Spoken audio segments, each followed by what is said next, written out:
pour partager basango ya République démocratique du Congo. Ngai wabino Samba Olonga de père et de mère Nazane Sengwa Babino ébélé sur toute l'étendue de la République démocratique du Congo, ébélé à travers le monde pour partager nabino basango ya ekolo Congo pe basango ya nzinga nzinga. Merci na fidélité pe confiance. Oyo bino boko bakako pesa biso po ete to partager na bino basango ya mboka na biso soki obeti libaku malamu ya kokota na kati etando oyo na tombeli yo penza bo yeyi malamu boyebi ndenge nini to salaka pona ko encourager chaîne na biso to pe ko partager ba information esengeli na biso ko liker vidéo oyo ko partager yango et surtout ko s'abonner na etando na biso soki Osana nous abonnés. La justice de Dieu n'épargne personne. Justice Yanzambe. Motomo côté à Ishapaka na contrôle nango. Wana ezalaka ba maître mo écoute sa kanga na émission oyo liboso na bino. Ezalaka sentence c'était biso nyonso. Peu importe rang social na biso. Toko lekane sambi seloto pe toko récolter ba fruit. Ya ba acte tozali koposer. Kolobate ki nga nazali mobola. Tope nga nazali mozu koleka kolobate ke nga naza makasi koleka tope ngai nazangi makasi nde bakoyokela nga mawa ba acte yo zali koposer oko récolter ba fruit na yango. Si ce n'est pas sur cette terre, sache-le bien que même dans l'au-delà tu finiras par payer les prix de tes actes. Bienvenue sur GCAM Télévision. Fidèles abonnés, chers internautes, chers téléspectateurs, partagez les lives de cette émission. Là vous êtes en direct de GCAM Télévision. L'émission c'est Debout Congolais. Voilà, à la une de notre actualité, nous allons parler de cette communication du président de l'Assemblée nationale de la République démocratique du Congo, Vital Kamerhe, une communication qui a défrayé la chronique. Batumingi Bazali Komituna Tshisekedi a trahir Bisso Toté. De quelles négociations Vital Kamerhe faisait allusion? Est-ce que le président de la République est prêt à négocier avec les Rwandais? Est-ce qu'il y a du malentendu? Qu'est-ce que voulait dire Vital Kamerhe? Est-ce que le président de la République, Félix Tshisekedi Azali, d'accord pour que à négocier naba terroristes et armées rwandaises ou négocier avec le M23 ou Bissonion Sotoyebi sur base de la communication naïe que Bazali, ba marionnette, ya Paul Kagame, Samba Olonga Azali ko révélé bino makambo ebele na kati émission oyo webi ki banalise na biso ezalaka profonde tokokota pena na mozindo poto mema éclairage sur situation oyo ezali ko sala débat. Nous allons parler aussi dans cette émission des explications de l'abbé Donatien Cholé à l'OBI sur la prochaine rencontre entre l'église catholique et l'ECC et le M23. Na agenda ya Bosch ya oyo bazali kobenga dialogue ECC na Senko ba prévoir kokutana na bato bazali kokamba mouvement oyo biso toyebi terroriste de par la position de notre gouvernement AFC M23 mouvement wana bango balobi selon bango les projets du dialogue porté par la Senko et l'ECC inclura l'AFC bar M23. La guerre est menée par ceux qui ont pris les armes. Ça n'aurait pas le sens de les mettre à côté et d'espérer retrouver la paix sans eux. Wana Maloba Yabe Topé Monseigneur Donatien Cholé. Yo Congolo Zali ko banza nini. Yo mtozali ko landangai en direct. Ope sape makanisi na yo na kati. Ya Oyo Ezali lien à biso émission topé na kati ya ba commentaire yebisa biso ce que vous en pensez déjà par rapport à l'actualité de l'heure. Veuillez déjà partager les lives de cette émission Kabolango déjà na voisin. Qu'est-ce que vous en pensez? Tiens na commentaire, likez et surtout n'hésitez pas de vous abonner. Voilà ezali makanisi ya SCC na 5 bazali prêt pour aller rencontrer Corneille Nanga. Ce qui est Corbeil Nanga, na kati ya émission na biso. L'actualité, nous irons aussi au front pour penser, voir ce qui se passe dans l'armée congolaise. Kuna Bazali Kosala Nini, Donc le Belango, Bitumbo ezali ko continuer na site qui vous l'armée congolaise progresse par rapport à l'information Tozanango sur terrain. L'oncle du général rwandais James Kabarebe a été abattu. C'est le colonel Karakiri et d'autres officiers basali éliminés par Bavaya militaire Nabiso. Mais faut-il encore faire traîner nos militaires ou Esengeli va avancer ndenge déjà Minova ezali en passe d'être contrôlé en entièreté par les forces armées de la République démocratique du Congo. Ça aussi, nous allons en parler dans cette émission. Nous n'oublions pas Goma, parce que nous en parlons. Il y a Mingi Koloba ezali. Il y a Goma Bazali qui a traversé un moment très difficile. Vraiment, ezali, page moko importante pour aborder. Puis, Nakati, il y a émission Nabiso. Vous êtes en direct de GCAM Télévision. Je vous souhaite encore le bienvenu, la bienvenue Nakati émission Oyo. Veuillez partager les lives et surtout, n'hésitez pas de vous accrocher, c'est-à-dire de vous abonner et de partager les liens de cette émission. Dites-nous en commentaire Nini Oyo, Bino Bozali, Kobanza, pour na émission Nabiso. Bonjour, bonsoir, Naba Union, so Bozali, Kolanda Biso, Bamsou Bozolanda Biso na Boutou, Bamsou Bozolanda Biso, déjà, et Komitar, Bamsou Soutongo et Uti Kotana, en tout cas, Mokili Mouimba Bozali, Kolanda Biso, vous partagez émission Oyo. Voilà. Na Uti Kolobawa, que actualité na Biso et la République démocratique du Congo, ezali dominé na makambo toyoka ki lobby. Je ne sais pas, moi je pensais être le premier Congolais à être énervé vu proximité na ngana actualité ya mboka. Hier tolandaki biso nyonso communication ya président ya assemblée nationale ya ekolo Congo, c'est-à-dire Vital Kamerhe. Vital Kamerhe a communiqué, il faut communiquer pourquoi makambo ya lobaki na ba député a lobeli yango natina nini ezali kolandisa initiative ya président de la République Félix Tshisekedi asengaki na ba responsable topé bakambi ya institution na biso parlement assemblée nationale na sénat bakende ko réfléchir bango nyonso pona komemela ye ba proposition ya sortie de crise par rapport à la situation oyo tozali ko traverser. Voilà, conformément à makambo le président esengaki na bango, Vital Kamerhe a organisé cette réunion, cette réunion là extraordinaire, il y a chambre haute, na chambre basse, ou ezali chambre active, pour réfléchir au memela mokonzi ya mboka makanisi. Nous pensons que c'était ça le but. Il y a beaucoup de bango lobby. Bakutana kipo baluka makanisi. Ba proposition nini bango en tant qu'élu du peuple.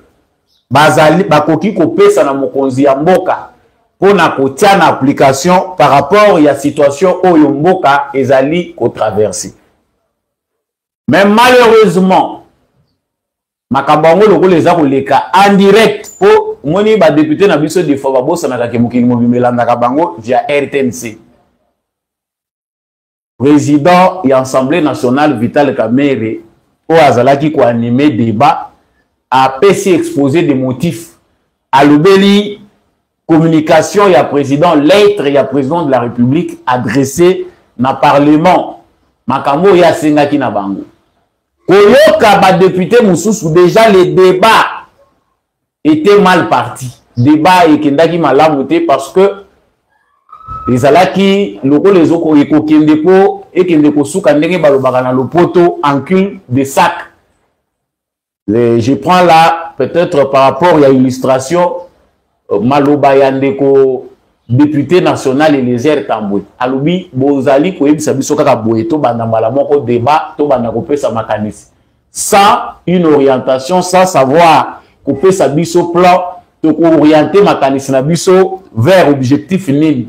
Pour boye toujours risquer to kende na ba sens nyonso to yeba te toujours ko lobela nini to ko risquer to lokota makambo pel même et diviser biso au lieu et unir biso. Malheureusement, c'est ce qui est arrivé. Le président de l'Assemblée nationale a dit la phrase qui est devenue célèbre. Où ils ont ça la débat dans les médias. Et Woutina Vital Kamerhe ezali que le président de la République veut négocier, mais pas vendre les Congo. En tout cas, pour certains, c'était une parole de trop. Ezana Batoussou Soubazo fait sa confiance dans Félix Tshisekedi uniquement parce qu'il a dit non, sans savoir même le fond. Il y a politique, il y a Tshisekedi. Parce qu'au Congo, tout le monde ne comprend pas. Makambo ezoleka na Congo de la même manière. Il y a des gens qui sont très loin. Il y a Obisonabino Tozako Kanisa. Parce qu'ils ne sont pas habitués, ils ne comprennent pas ce qui se passe. Ezana ba Congolo, il faut ba kota cour. Il y a politique, il y a Makambo ezoleka na Congo. Orienté bango kozwa tamulai pose explication. Parce que ça faisait très longtemps, vu la gouvernance de ces pays par Joseph Kabila, que les Congolais ne se préoccupaient pas des choses politiques. Les Congolais, ils même les questions agression rwandaise. Ceux qui n'ont pas espace, expliquer na ba Congolais ba ABC ya agression ya Rwanda, ba détails importants oyo la plupart des Congolais bazana ngona accepté. Lorsque nos historiens et nos acteurs politiques baza ou les Kana TV pour na kolobela makambo ya agression rwandaise, c'est du meli molo. C'est aller dans tous les sens jusqu'à tel point que Moutou a yebi et l'autre a risqué pas yebi na epeka et l'autre. Des faux parler au kweya na kati ya manipulation ya Rwandais. Vital Kamerhe a lobby le président veut négocier mais pas vendre les Congo. La célèbre phrase. Oh écoute na histoire pour nanga na komaki yango en grand caractère. Na komaki na olakisango bana na ngai na lobby. Comme je venais de vous le dire, qu'est-ce que Vital Kamerhe voulait dire par là? Nous ne pouvons pas prendre aussi ma propos à Vital Kamerhe qu'à juste des mots pour conclure. Il fallait aussi prendre toute la communication de Vital Kamerhe. Il a dit quelque part là, dans la négociation à l'objet, s'il faut appeler ça comme ça. Mon communication à Congo, ils appellent base, il y a mésentente. La communication est un défaut de gouvernance en République démocratique du Congo. Il y a des choses qu'il faut savoir comment les dire. Ce que nous avons dit, nous avons experts, nous avons critiqué, Vital Kamerhe, en quelque sorte, voulait nous dire que le président est prêt à négocier et que blocage est allé que Alingi Théâtre Kamboka Congo. Négocier avec qui? Pourquoi? Parce que Bissot dit que officiellement il y a un processus, il y a Rwanda, où ils allaient Sangisa, pays agresseur, Rwanda, na pays agressé, République démocratique du Congo, représenté par leur président. Processus, c'est un gros démission Sotoyebi. Récemment, nous avons entendu la ministre des Affaires étrangères de la République démocratique du Congo pour évoquer que ce M23, le Congo n'a pas fermé la porte na ba terroriste wana ya M23. S'ils veulent dialoguer, ceux qui balingi échange, il y a un cadre établi na processus ya Nairobi na Kenya et pas Iwapi bango bakoki ko se soumettre comme tous les autres mouvements ba se soumettre ki kuna. Le processus de Rwanda, c'est entre États, le Rwanda et la République démocratique du Congo. C'est les seuls échanges. Et ça, assise, négociation où il y a un autre cadre précis. On veut nous faire comprendre que Félix Tshisekedi a l'ingabiso na dialogue. Moi, j'ai vu autre chose que ce qui était dit. Bandeko bolanda émission na ngai. Je vous ai présenté dans l'une de mes émissions, parce que Bissotobo Sanaka, le schéma qui nous a été présenté par Vital Kamerhe. Le schéma, il y a triangle. Il y a commerce triangulaire, mais pyramide, il y a la Kisaka Biswawa, na liste na katikati. Vital Kamerhe nous a dit, la RDC, le Rwanda, l'Ouganda et le M23 au milieu. C'était en 2022, si je ne me trompe pas. Le schéma, là, il n'était pas encore président de l'Assemblée nationale. Ezalaki, proposition na ye à Pesaki pour la sortie des crises, c'est-à-dire naissance à M23, Vital Kamerhe avait vu qu'il faut qu'il y ait un dialogue. Vital Kamerhe a le bel dialogue. Makambo na zako le bel oyo na bosani ya gote za makambo oyo Kamerhe a lobaki. Je me suis étonné de constater que na moment oyo crise za makasi, des moments oyo peut-être ceux qui bato babeta ki okara, mais koki ko insister sur nécessité ya plan na yo ou proposaki. Vous avez proposé un plan, ces plans-là, pour nayo, et qui plan moko ya sauvetage, et que ça la Congo et vivre kimia libela. Je me demande, est-ce que plan yango, ndeko Vital Kamerhe, président de l'Assemblée nationale, a Bosani yango, ou bien azoyo kasoni ya représenter biso yango na moment où tozali. C'est le moment qu'il devait avoir le courage. Le rôle du président azoluka ba idée. Présenter en open à parlementaires, honorables députés et sénateurs, voilà, moi j'avais évoqué un plan, j'avais un plan depuis longtemps pour la sortie, il y a crise, c'est les triangles que je vous présente. Chez Mawana Bato, la mémoire, le rôle yangai, Babo Sanangoti, chez Mawana Ezali, il y a commerce, ceux qui plan triangulaire, Wana Ezali. Et comme ma biso na ba détail. Le rôle a proposé biso ki Rwanda, Ouganda, RDC, na M23 na katikati. Quels sont les détails importants? Qu'est-ce que nous devons concéder? Na ba concession, parce que tant que vous avez une négociation, il y a des politiciens qui ont la claire na bisoté. Quand vous parlez de négociation, quand les gens négocient, ils ont des concessions à se faire.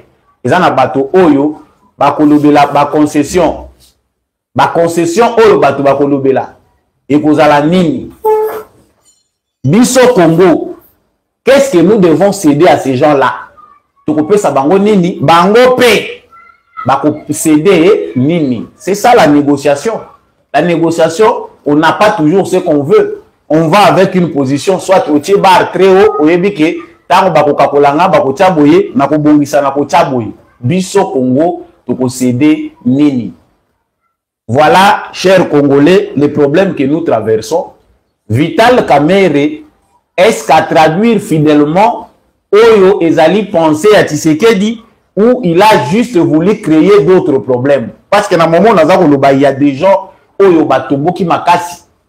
S'il y a Mokanabiso Ezako traversé, situation difficile aux traversé, il y a deux personnes qui soutiennent à Bango indéfectible na Félix Tshisekedi, Ezali, non. Que ce soit à l'est du Congo, et à la Goma où ils sont assiégés par l'armée rwandaise, il y a des gens qui disent, position au président Azui Atika Yangote. Nous ne pouvons pas céder na prétexte Oyotondima par rapport à l'aventure au Sala Biso, Tondima Mboka na Biso et que des cadeaux na Bapaya va continuer à exploiter Biso. Bacheli Mundelu na Bango wana baza ko appuyer Tshisekedi. Bayo kake Tshisekedi wana Bango bazali ko appuyer. Andimina ye collaborer na ennemi, qu'est-ce qui va être cédé? Na loba ki ngona mikolo eleka ki bande kolanga na lobi, toza le souba na mikete, toza une expérience. Nous savons ce que nous avons vécu avec Joseph Kabila. Na ba moment pareil, Joseph Kabila négociait facilement. Joseph Kabila zalaye kozonga simate na moment ya boye Kabila po na ye la kisi tikotaka. Bakei kuna papa basololi ayebi oya bandai ko céder na bango boyoki o FARDC longi M23 ke. C'est ce que nous voulons. Ça les Congolais se posent des questions. Sommes-nous fatigués? Peu satisfaits de lembisa kende ko négocier. Je vais y revenir parce que naza ko lobela makambo Italie basango to ko kotelango kala mingi te. Donc ndeko Vital Kamerhe, on pense que c'est lui qui a créé la confusion dans les cerveaux de certains Congolais. C'est à lui aussi de venir éclaircir. Tant que celui-là qui n'a président, il a décidé que tout ça, la négociation, mais il que Bazali ko freiner par rapport à na lingite na te kamboka na ngai na makambo eza koleka. Que les Congolais tirent des conclusions. Boye babato bino bozo faire face na bango. Il y a une fois, Vital Kamerhe, au sein de l'Assemblée nationale, était avec Kabila. Il a quitté l'Assemblée nationale en tant que président de l'Assemblée nationale parce qu'à Boyaki. Oyo Kabila proposaki que ba militaire rwandais bazala mixé na ba FARDC na question à traque ya ba FDLR. Ba kotisi bango, ba lekisaki yango na l'Assemblée nationale. Ce que nous retenons dans l'histoire, c'est que Vital Kamerhe a boyaka. C'est ce qui lui a coûté Kouloua na présidence et Assemblée nationale. Cher Vital Kamerhe, au même sujet, moko ya distraction. Jusqu'à tel point que Ngaï, le Rolanga, n'a déjà très prudent depuis longtemps. J'ai parlé de cette affaire. Expliquez Bissot. Au Awa même, l'Assemblée nationale, ils ont assemblée, mon parlement, ils ont paraître inutile. C'est cette question que nous nous posons depuis le début. Il y a une hostilité, il y a Rwanda, agression, il y a Rwanda derrière M23. Tout le monde est armée et parlement congolais. Est-ce que vous vendre la question importante pour remédier? Le président de la République a agi en démocratie. Il a procédé dans le Lengenini à Bengi, animateur et institution en tant que garant de bon fonctionnement des institutions, en tant que commandant suprême, a étalé bango situation d'Engezali. A ebisi bango, ba institution, beaucoup il faut réfléchir pour être bon, mais la bisope, ba solution. C'est cet exercice-là démocratique. Quand même, pas une député qui est une déclaration de guerre. Tu réfléchir, tu même. Mais Rwanda a mené campagne. C'est tantôt, il y a une tribu qui est menacée. Mais à l'est du Congo, une tribu qu'on est en train d'exterminer. Il y a un génocide qui se passe au Congo. Tantôt, les Rwandais pensent que Bazali pour pourchasser la FDLR. Tantôt, les problèmes, ce sont des problèmes internes aux Congolais. Moi, je pensais que si on avait des parlementaires sérieux, dans le moment où objet à réflexion à Bango Ezali, pour récupérer ma revendication nyonso, le Rwanda, pour détailler à travers une commission que tout ceci est faux. Amener ça dans le contexte, dans le cadre de la diplomatie parlementaire sur base d'un document pour contredire les mensonges rwandais. C'est le travail des élus du peuple. Et faire des recommandations au gouvernement face à la menace et agression rwandaise, pour étudier question où les Rwandais les réfugiés il y a des institutions internationales, des organisations, le la HCR, ceux qui ont au commissariat à réfugiés. Il y a des réfugiés rwandais, le nombre de réfugiés congolais, au Bazali Kokima génocide, Bazali malmené. Où est le rapport du Parlement congolais sur base des enquêtes menées pour contredire Paul Kagame? Allez juste là accompagner Nabatuya HCR, Kokendeti na Rwanda, allez enquêter, voir qui sont ces Congolais là, ils habitaient où, avoir des documents. C'est ici que nous comprenons que le Parlement n'a pas ça la. C'est la même chose dans toutes nos institutions. On ne planifie pas, on ne prévoit rien. Ce qui problème est yende. Wana tokomi ko bimambala moko to banda ko planifier to de l'eau nini to sala. Malheur à nous, chers Congolais, parce que nous avons des gens au sein de nos institutions qui ne valent rien. Le président de la République, Bissot Yebi, que sur base de il y a un cadre déterminé. Oyo ezali ya dialogue, c'est le processus du Luanda en cours. Processus à Nairobi et qui na bameli molo potopoto toyebi que processus ya Luanda. Yango des cadres établis ya dialogue. Na fond nango tout moni makambo ya lolenge oyo ba congolais ba mususu baza ko misala la ba fantasme. Ceux qui ont récupéré dans les médias bazu réseau ya ko attaquer Tshisekedi. Pourquoi ne pas avoir négocié longtemps? Tshisekedi est fatigué, a commis ko luka négocier. Voilà ce qu'il s'agit de Kamerhe. Pour la question des négociations et Wutiwapi, vous avez les explications. Et là, Moussousou, ezali ko préoccupé biso awa. Ezali ba explication, il y a donation chaud na conférence de presse basali lelo, yena Eric Senga, ECC na 5 ans. Balobi les projets de dialogue national portés par la CENCO et l'ECC inclura l'AFC bar M23. La guerre est menée par ceux qui ont pris les armes. Ça n'aurait pas de sens de les mettre à côté et d'espérer retrouver la paix sans eux. Maloba na ngai nganga na lobaki depuis lobby pona bao balandaka émission oyo. To lobaki que démarche bozomona ya Senko na ECC eza démarche moko eza ko cacher agenda moko occulte. Agenda moko euta banda libanda kala ya ko dédouaner Rwanda. J'en avais parlé. Balobi pona bango bazali déjà ko préparer rencontre na bango na ba dirigeant ya mouvement terroriste M23. C'est censé que biso tosi to yoki o ezali position na bango. Donc bazali na projet ya dialogue. Basi bakutani na président Félix Tshisekedi, bakutani na président de l'Assemblée nationale, bakutani déjà na moko ya bato bazali ko mibenga ba opposant Martin Fayoulou, ils vont rencontrer certes des autres. Maintenant, ils nous annoncent, par exemple, annoncer na peuple congolais que bateau basalaki ba massacre na Kishishi. Bateau baza à la base, il y a plus de 2000 morts na Goma. Bango basango au nom d'un dialogue national pour la paix, bakokende kokuta na nananga na ba Rwanda baza ko entourer ye pour na koluka kimia. Je sens la révolte à moi. Colère où ils ont matanga en tant que Congolais, je ne sais pas si cette même colère là n'a pas partagé avec les Congolais. Bato ya Senko na ya ECC.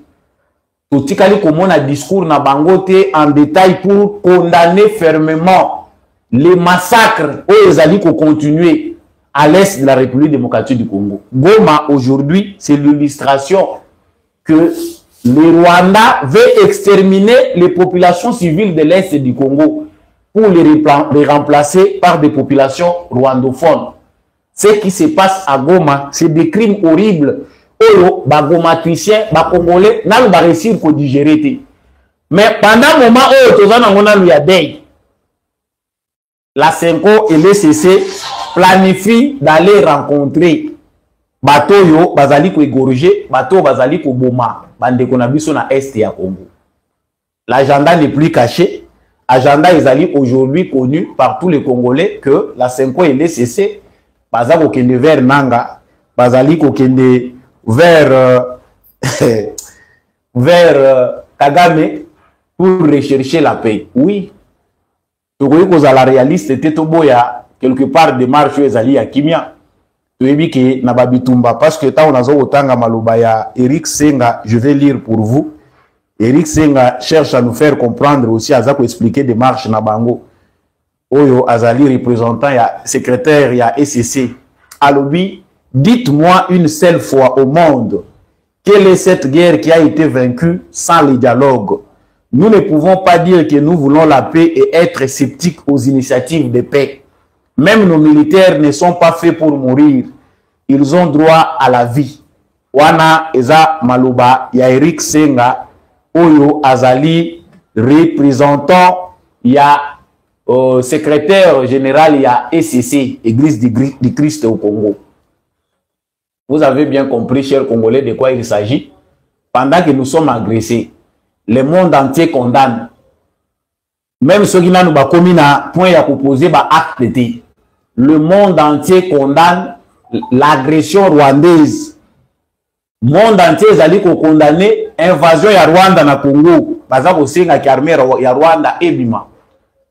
Biso nyonso ba Congolais toza na conclusion que les Nanga et consorts bisi moi Makenga et consorts baza ba marionnette ya Paul Kagame. Mais dans le même moment où mokili mobimbezo tala ba comprendre que j'ai oyo Kagame, bien sûr qu'il a déjà derrière lui. C'est une erreur grave, et ça faute grave, il y a aucun de quoi agresser Moka Yabatu. Et ça violation, il y a droit international, intégrité territoriale, il y a Congo, ils ont menacé. Il y a des Congolais qui disent non. Dans le moment où la Moukili Mobimbeza est condamné, nous sommes une initiative, il y a dialogue. Chers Congolais, je l'ai dit hier, donc on s'est prisé dans le pour rien, ils ont combat, il y a changement, il y a statu quo. Les camps du statu quo, ils ont dit que Lubawana, sur le temps où se justifier, à l'objet que tout site au salon déjà une fois. C'est que c'est comment mon message. Parce que Basalaka, on époque à Kabila, Basalaka, tu kendaka vers Batouana, tu yaka kozonga. Donc, c'est comme norme. Cette fois-ci, il faut aller vers ces gens-là. La culture mauvaise, au bisotozui, et lingi que, dans le moment où tu as goloba, et ça le mandingue, et ça le magana Sand City. C'est-à-dire, aller prendre ceux qui massacrent leurs propres frères, les amener au sein des institutions. Et sachez bien que Makanishiwana, ils ont chaud l'été na Fayoulou. Ils ont Makanishi Wuti Wuta Europe. Bah, il y a que ceux qui bisoto réussir pour respecter ordre établi démocratiquement, ils n'auront plus rien à nous imposer. Voilà pourquoi chaque fois qu'il y a un ordre démocratique imposé, on nous divise.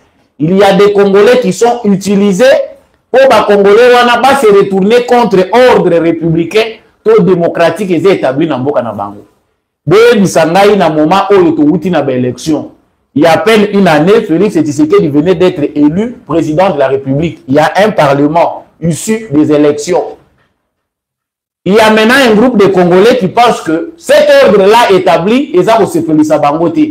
Ils ne sont d'accord ni des élections, pas d'accord ni na ordre, et par principe, il y a démocratie. Bakei, ba monter à bango ordre. Ceux qui boyoki na monoko ya nanga, c'est du meli molo. Tantôt, c'est des Tutsis qui sont menacés. On ne peut pas menacer les Tutsis ici. Le Kinyarwanda, c'est une langue congolaise. Nous devons respecter toutes les langues qui sont du Congo. C'est une langue aussi des autochtones. Au Sangisi, il y a des réfugiés qui fuient Bazar Okima. Tala et Belé à Makam. Chers Congolais, nous avons notre destin en main. Et qu'on peut ça passer tant que nous avons le bango dans moment où ils ont un bateau ici les keli bango balingi kolanda biso même makambo tozo lo bakate. Mais vous devez toujours suivre parce que l'avenir ne se décidera pas en Occident, ça ne sera pas aux États-Unis, et en Europe, ça doit se décider au Congo à travers la révolte des Congolais. Na moment tozo loba bazande ko lembisa biso poto lemba totika kaka ordre oyo etika la bongo. L'ordre actuel veut que chaque 5 ans, chaque 10 ans, bon un mouvement qui surgir, soit-disant mouvement yaba congolais, bazali ko se rebeller contre ordre établi, pe bazako ya na agenda na bango balobi, voilà ce que nous réclamons, vous devez nous accepter. Voilà l'ordre actuel des choses. C'est cet ordre-là que veut l'Occident pour le piège des matières premières en République démocratique du Congo. C'est un ordre connu, soutenu par les multinationales, par des politiques occidentales et voire ailleurs. Balingi que ordre wana yango biso to continuer au marché nango. S'il y a des Congolais qui se sentent fatigués, non, il y a des Congolais qui sont debout et qui savent dire non. Ngai na moment naza ko raisonner na lobby, ceux qui oyo baza ko lakisa biso na basango, baza ko bango déjà babandi ko samba bien avant, bayebi que baza ko trahir nation. Ils sont en train de piétiner les morts congolais. Ba cadavre ya ba congolais bango pe bandimi ko kumba responsabilité nangu. Tolobaka makambo banda kalake bolanda makambo eza ko salima na este ya soi-disant des congolais oyo baza ko kende ko s'associer na Kagame. Il y a des prêtres dedans na kati ya mouvement wana. Aujourd'hui, les gens peuvent comprendre que tobele la rapamba te, ezali sabotage te, ezali ko s'attaquer na batu pamba te, ezali makambo eza vrai. Aujourd'hui, nous finissons par cette conclusion qui démontre que les CC et la Senko soutiennent des mouvements terroristes pour le renversement du pouvoir. Ba propos au bango batenaka avant ba installer Seni Yakala. Tout bon ça n'a pas malobate hein. Non, nous voulons une alternance historique, c'est ça. Il y a des accords historiques té. Maloba ya mutu bakanga na maloba.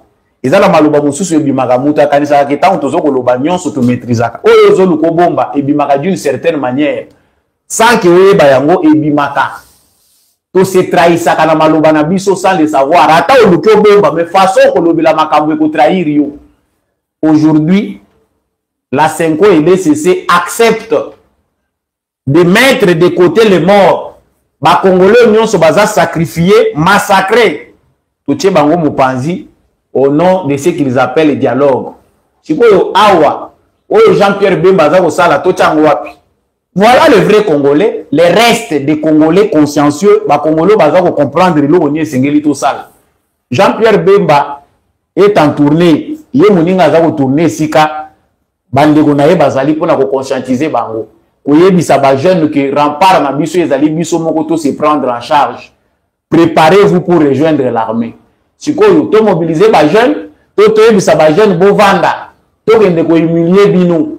Biso boka mobimba toute une république. Oyo to établir ordre, to Tshisekedi comme président de la république. To se soumettre na désirata ya un groupe d'individus au nom de leurs intérêts, ils se sont alliés aux ennemis. Pour na koya kozonga na mboka na biso baya ko réclamer ba poste. Bino boni boza ko kende vers bango. Tshisekedi est démocrate, il ne pouvait pas répondre de la mauvaise manière, il a reçu les prêtres. Démocratie à Tshisekedi Yangwana. Mais les Congolais peuvent tirer les conclusions aujourd'hui. Que veulent les prêtres? Sont-ils des traîtres ou bazaba prêtres na ba pasteurs? Vous avez la conclusion. Ce qui biso, élection, il y a plus d'1 milliard de dollars. Les élections en RDC pour établir ordre démocratique, ils ont coûté biso plus d'1 milliard de dollars. Pour asseoir des marches, il y a démocratie dans Mboka na biso. Si vous avez l'élection, un petit groupe d'individus pense que non, ça ne sert à rien les élections. Il faut un ordre. Vous savez ce qu'il faut faire. Cher Jean-Pierre Bemba, vous avez notre soutien. Nous ne pouvons pas accepter. Le Congo n'est pas un gâteau qu'il faut se partager dans chaque processus.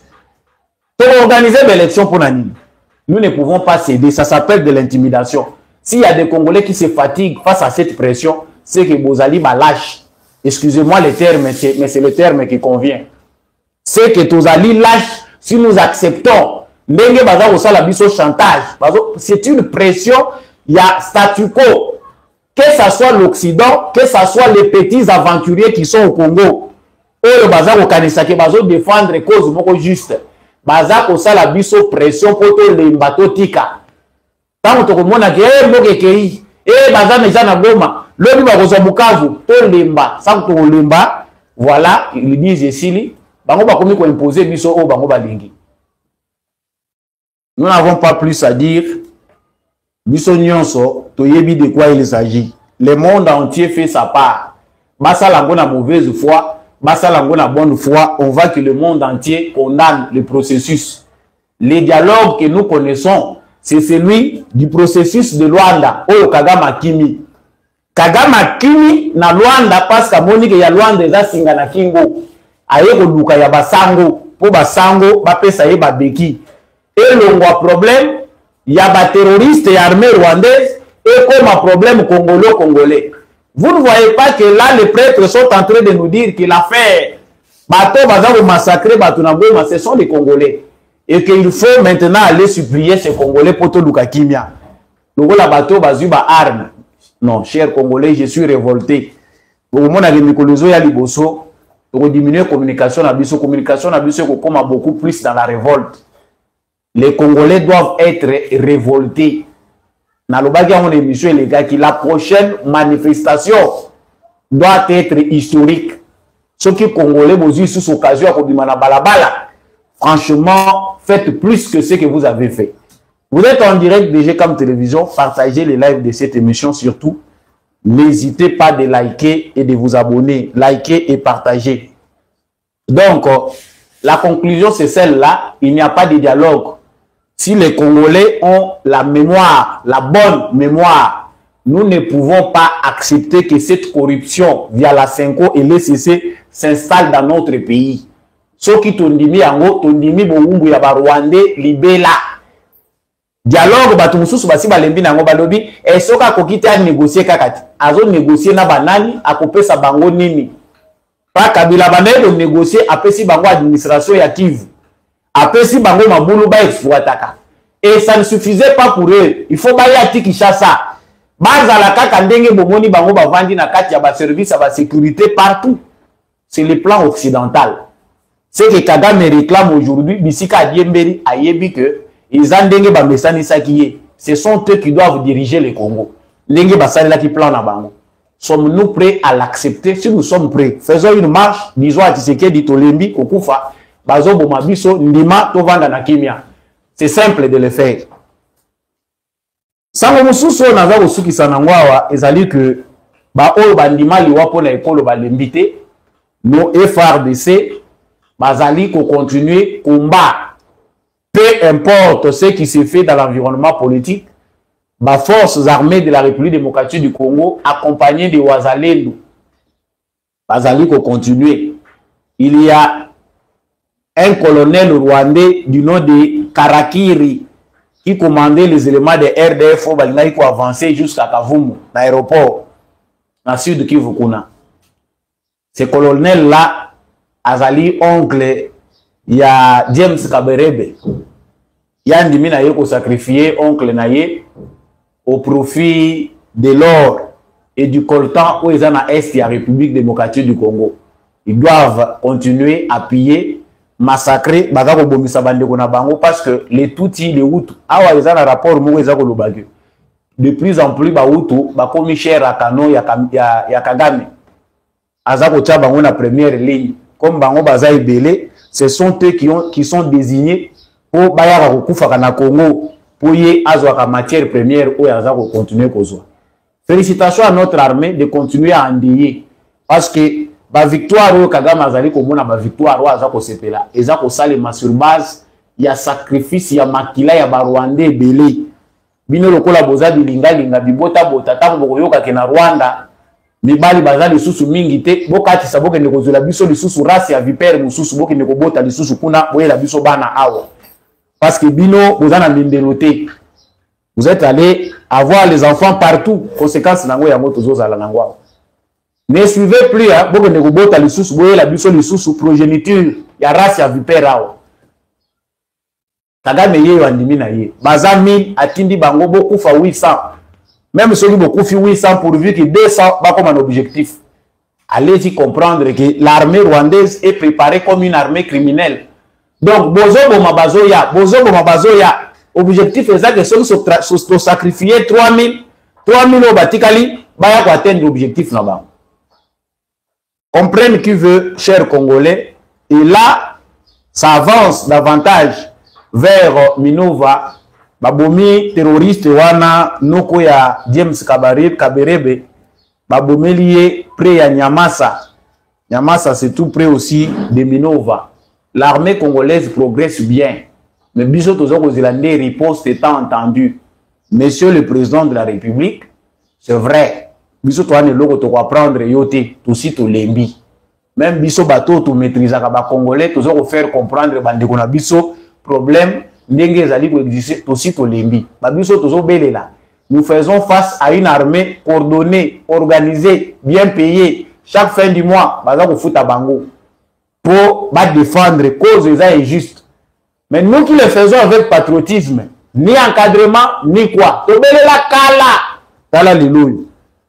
Nous faisons notre travail de Congolais pour l'amour du pays.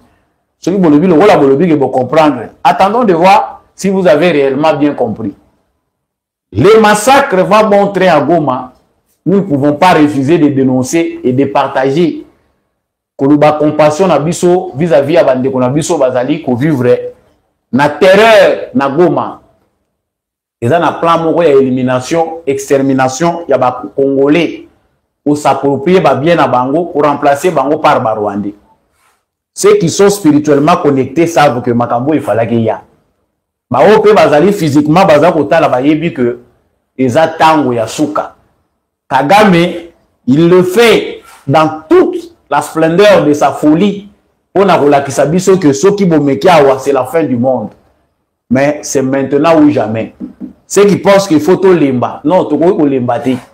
Goma est congolais. O esili ndenge tozoyoka na Assemblée nationale. Pourquoi vous pleurnichez dans l'Assemblée nationale alors que Bino Mutuboza censé réfléchir sur des solutions? Et ça, la communication, il faut la médiatiser. Il y a des communications, il faut la huis clos. Moi, je me demandais, est-ce que c'était important que ma réflexion et ça, les macaques en direct na RTNC? Non, le plan de la balkanisation vient déjà de s'accomplir. Nous voyons déjà que le pays vient d'être balkanisé. On ne parle pas de problèmes, on parle de solutions. Vu compte tenu de la situation qui traverse notre pays, situation que vous connaissez, nous réfléchissons. Mais Jérémiade, même ceux qui sont censés apporter des solutions, vous avez les laka. Ce que vous avez les laka, nani, ayana ba solution.